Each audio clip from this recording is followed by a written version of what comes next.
La religión demostrada al alcance de todos. Episodio número 3 y último episodio.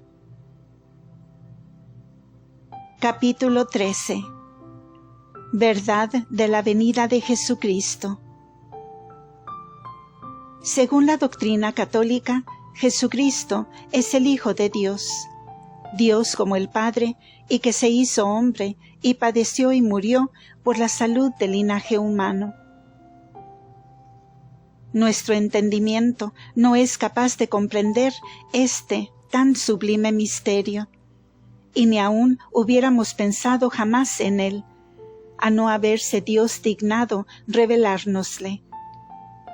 Pero por más inútil que sea el hacer esfuerzos para penetrar el abismo de tan augusto arcano, no deja por eso de poderse demostrar, por las mismas señales que Dios ha dado, que es una verdad la venida de Jesucristo, verdadero Dios y verdadero hombre.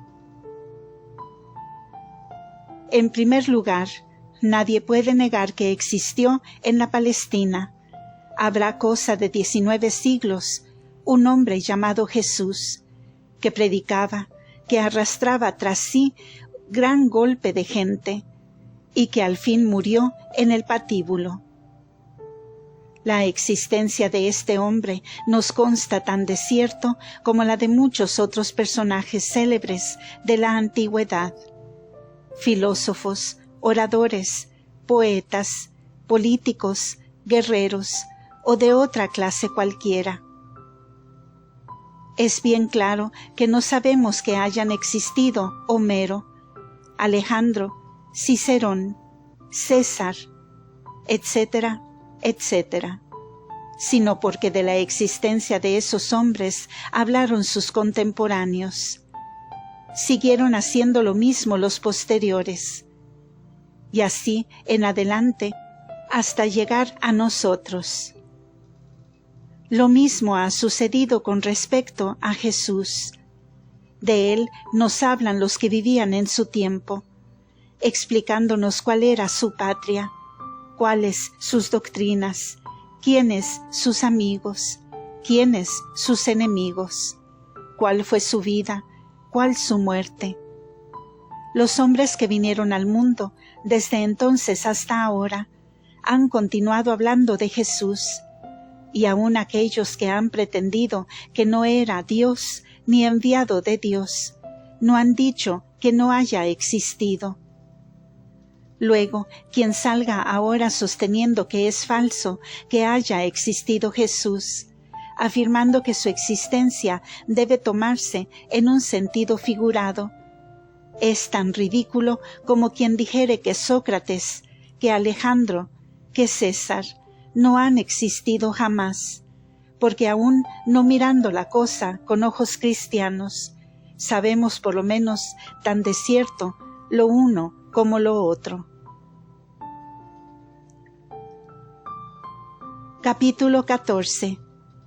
Divina misión de Jesucristo. Réstanos ahora probar que Jesucristo era enviado de Dios y verdadero Dios. Nadie ignora que en varios tiempos y lugares han existido algunos hombres que se han dicho enviados del cielo, cuando en realidad no eran más que pérfidos impostores, que, engañando a la muchedumbre, procuraban hacer su negocio, o miserables alucinados que tenían desconcertado el cerebro. En una de estas dos clases ponen a Jesucristo los enemigos de la religión. Y aunque es bien claro que la sola idea de tal blasfemia hace horrorizar a todo cristiano, es, sin embargo, muy conveniente que procuremos manifestar a la luz de la razón la suma injusticia y ligereza con que se proceden en esta parte los enemigos de Jesucristo. Su sola persona se presenta ya a primera vista tan extraordinaria, tan superior a todos los hombres que han aparecido sobre la tierra, que ya, desde luego, se descubre en él algo maravilloso y divino. Sus costumbres son las más puras, sus palabras sabias y sentenciosas, su trato en extremo amable, respira una sencillez tan majestuosa, una gravedad y dignidad tan naturales y sorprendentes, tal elevación de conceptos y sentimientos, que hasta el mismo impío Rousseau exclama admirado: si la vida y la muerte de Sócrates son de un sabio, la vida y la muerte de Jesucristo no pueden ser sino de un Dios. Aún los mismos enemigos de la religión cristiana convienen en que la moral de Jesucristo es lo más puro, más noble y elevado que se ha visto jamás. Toda la doctrina de los filósofos antiguos es nada en comparación de la de Jesucristo. Ya sea que le oigamos hablando del hombre y de Dios, ya sea que examinemos la base en que hace estribar su doctrina moral, ya sus preceptos y consejos, ya lo poderoso de los motivos para inducir al hombre a la práctica de todas las virtudes. Habiendo Jesucristo salido de una familia oscura y pobre, no habiendo aprendido en ninguna parte las letras, ¿quién le había comunicado tanta sabiduría? ¿No es esto una prueba de que era enviado de Dios, de que no era un impostor? Cuando algún hombre quiere engañar a otros, lo que procura es halagar sus pasiones y caprichos, disimulando y excusando sus faltas. Cuida de buscar la protección de los poderosos, y por lo común no se olvida de labrar su propia fama. Pero Jesucristo, todo al contrario, siempre reprendiendo el vicio, siempre contra las pasiones, siempre predicando su moral severa. Busca con preferencia a los pobres, a los desvalidos, ama muy particularmente a los niños, y es tan desinteresado que no tiene sobre qué reclinar su cabeza. ¿Son estas señales de ser un engañador? Si tal hubiera sido, ¿no habría al menos procurado evitar los tormentos y la muerte? Es posible que se hubiese olvidado de sí mismo, hasta el punto que, a pesar de que veía que tan de cerca le amenazaba el patíbulo, como lo aseguraba él mismo, nada hiciese para librarse de afrenta tan horrorosa, y el morir con tan serena calma, el no pronunciar una palabra contra sus enemigos, contra aquellos mismos que le estaban insultando y atormentando, el orar por ellos pendiente de la cruz. ¿No manifiesta que en aquel corazón se abrigaba lo que jamás se había abrigado en el corazón de otro hombre? Capítulo 15. Continuación de la misma materia. Además, quien no se ha enviado de Dios no puede hacer milagros, porque como sólo Dios puede hacerlos, es claro que aquel hombre, en favor de cuya doctrina se hacen, ha de ser precisamente enviado de Dios, pues que de otra suerte se siguiera que Dios confirmaría el error con muestras de su omnipotencia. Jesucristo hacía de continuo milagros, resucitaba muertos, daba la vida a los ciegos, el oído a los sordos, la palabra a los mudos, el andar a los tullidos, curaba con una palabra toda clase de enfermedades, caminaba sobre el mar como sobre un cristal, con el imperio de su voz sosegaba en un instante las olas en medio de la tormenta. Y que hacía milagros es tan cierto que ni sus mismos enemigos se atrevían a negarlo, como que, no sabiendo a qué recurrir, decían neciamente que Jesús obraba por virtud del demonio, como si hubiera sido esto posible, en quien los echaba de los cuerpos, en quien con la santidad de su doctrina presentaba una firmísima prueba de que trataba de destruir el imperio de ese enemigo del linaje humano. Los que se atreven a dudar de los milagros de Jesucristo deberían también dudar de todo lo demás que nos refieren las historias. Porque, ¿cómo podemos saber que en tal tiempo, en tal lugar, ha habido una guerra, y que en ella se ha distinguido mucho un general que ha tomado estas o aquellas plazas, que ha conseguido estas o aquellas victorias? Es bien claro que el único medio que tenemos es que así nos los refieran los hombres entendidos y veraces que lo hayan visto con sus propios ojos, u oído al menos de boca de testigos que merezcan toda fe.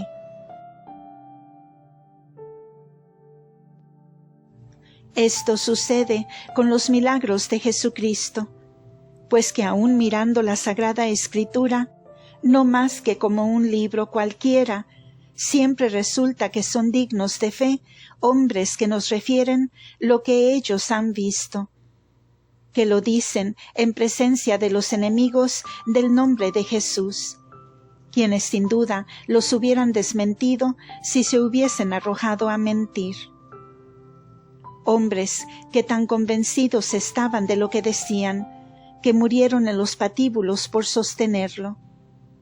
¿Puede darse mejor prueba de que un hombre cree lo que dice que el morir con muerte afrentosa para sostener lo que dice? Capítulo 16. El cumplimiento de las profecías, otra prueba de la divinidad de Jesucristo.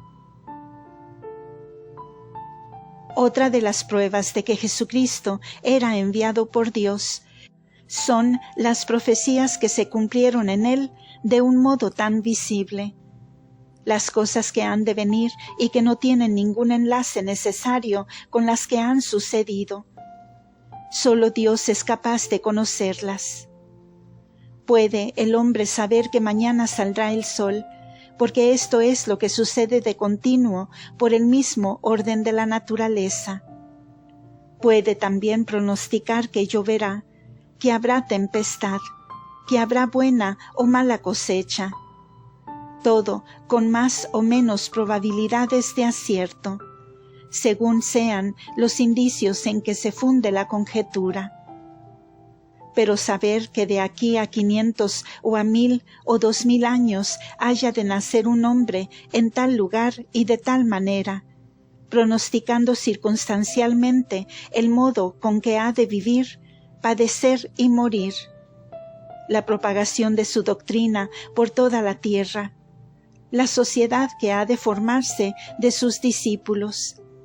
En una palabra, predecirlo todo con tanta claridad y precisión como si estuviera sucediendo. ¿Quién puede hacerlo sino Dios? Si en algún hombre se verifican semejantes profecías, y si en ellas se nos dice que este hombre será el Salvador del mundo, que nos traerá la luz y la gracia, que será el Hijo de Dios, y Dios como su Padre. Cuando venga este hombre en quien se cumplan todas las señales de un modo admirable, no habremos de pensar que aquellas predicciones han dimanado de Dios y que aquel hombre es enviado de Dios. Todo esto se verificó en Jesucristo, y de tal manera que a veces, leyendo los profetas, parece que estamos leyendo historiadores. El tiempo en que vino al mundo, el lugar de su nacimiento, la persecución de Herodes, la huida a Egipto, el tenor de su vida, su conducta, sus modales, su predicación, sus milagros, sus padecimientos, su muerte, la propagación de su doctrina, la fundación y duración de su Iglesia. Todo se haya pronosticado desde hace muchos siglos, antes y con una precisión que asombra. Los libros de la Sagrada Escritura andan en manos de todo el mundo. El Viejo Testamento y el Nuevo, comparados entre sí, hacen resaltar esta verdad tan clara como la luz del día. Aquí no se trata de mirarlos como libros sagrados, basta considerarlos como los de Heródoto, de Tucídides o de otro autor cualquiera. Cotejar las fechas de las predicciones y de los acontecimientos, y ver si lo que sucedió en Jesucristo estaba pronosticado ya muchos siglos antes de que Él viniese al mundo. Capítulo 17. Continuación de la misma materia.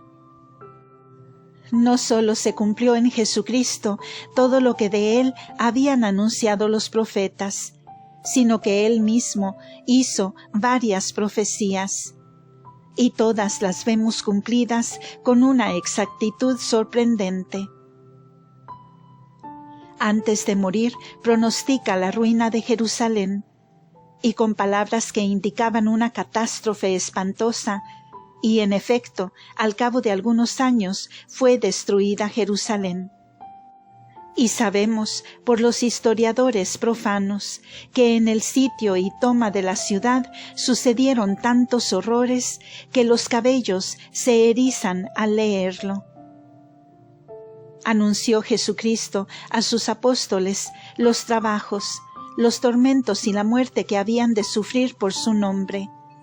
Y nadie ignora que los apóstoles anduvieron por el mundo sellando con sus padecimientos y su sangre la fe del Divino Maestro. Predijo también que su Iglesia se extendería admirablemente y que no perecería jamás, a pesar de todas las contradicciones del infierno. Y así ha sucedido, y lo estamos viendo con nuestros ojos y palpando con nuestras manos. ¿Qué más se quiere para convencernos de que Jesucristo era realmente enviado de Dios?